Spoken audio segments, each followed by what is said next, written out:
Donc Fusia, c'est une entreprise qui a maintenant 5 ans d'ancienneté et qui a été créée par SF, par Cyril Chanal, dans une volonté de se diversifier, de sortir du monde traditionnel de l'usinage en apportant une solution différenciante pour ses clients. Donc Estev, c'est une entreprise de mécanique de précision du secteur aéronautique toulousain où on fabrique des pièces par usinage en tournage, en fraisage, en tournage-fraisage combiné et sur plutôt des bases matériaux de type métaux, donc des superalliages, des aluminiums, des aciers.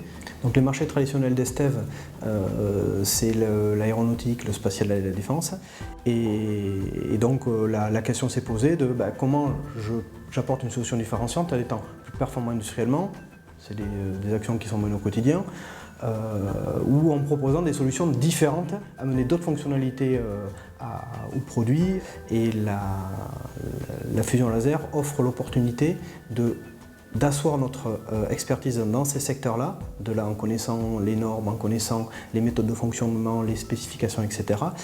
Pour réaliser une pièce en fabrication additive, nous démarrons à partir d'un fichier au format STEP principalement, donc un format fichier 3D, sur lequel nous venons ajouter les surépaisseurs pour l'usinage, pour avoir une pièce totalement terminée. Ensuite, nous préparons ce qu'on appelle un brut de fusion. Nous orientons la pièce et nous venons mettre des supports pour que toutes les géométries soient fabriquées. Ça nous permet de nous positionner très en amont auprès de nos clients et d'être en mesure de leur proposer des solutions qu'eux n'auraient peut-être pas entrevues. Ce ne sont pas que des technologies, c'est aussi du savoir-faire. Ce qu'attendent nos clients, et c'est ça notre force de proposition aujourd'hui, c'est une pièce qu'il prend et qu'il monte dans son système. Et la combinaison Fusia-Estev, c'est à la fois en amont l'aide à la conception, comment nous on développe le procédé de fabrication additif, comment derrière on termine la pièce.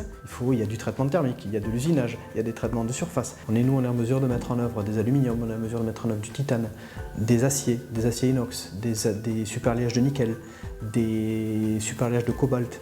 Là, par exemple, j'ai un bidon de poudre de titane, de Ta6V, et un bidon de poudre d'acier inox 15,5 pH.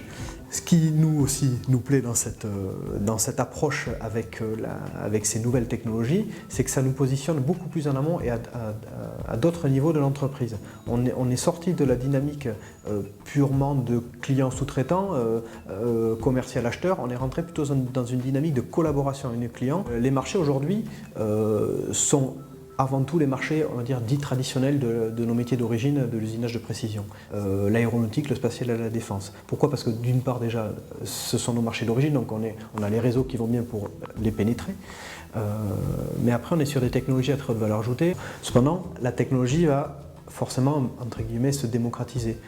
Aujourd'hui, on a des partenariats avec des entreprises qui souhaitent investiguer dans ces technologies pour rendre